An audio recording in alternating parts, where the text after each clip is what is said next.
C'est très difficile, je crois, de faire un bon livre de géopolitique, mais pour moi, la définition d'un livre géopolitique réussi, c'est un livre qui éclaire les enjeux de l'actualité, qui fournissent des clés au lecteur, sans être complètement le nez sur l'actualité, et donc qui puisse, j'ai utilisé le verbe éclairer,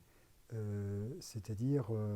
rappeler le contexte, les précédents, les ressorts profonds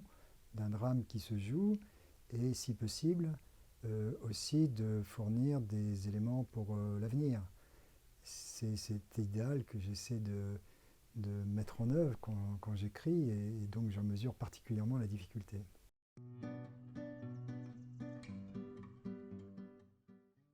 Évidemment, c'est une très grande satisfaction, un peu de surprise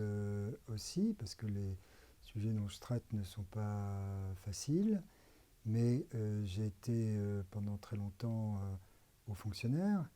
et j'ai le souci de faire partager, moi, mes analyses ou ma réflexion que mon expérience, ma manière de voir les choses telles qu'elles résultent de l'expérience. Et donc c'est pour moi une occasion d'amplifier cette possibilité de transmettre ce que je crois savoir.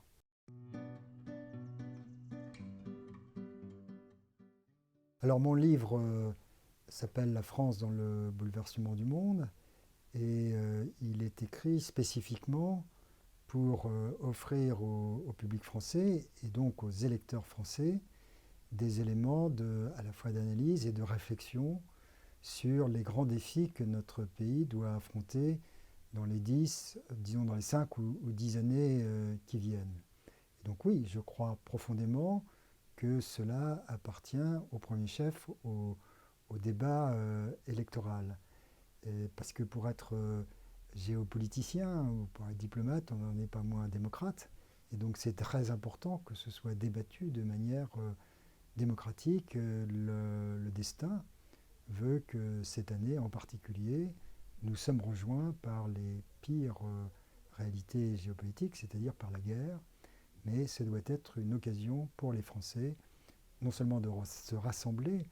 mais de réunir leurs forces et leurs esprits autour de ces grands défis géopolitiques qui nous menacent.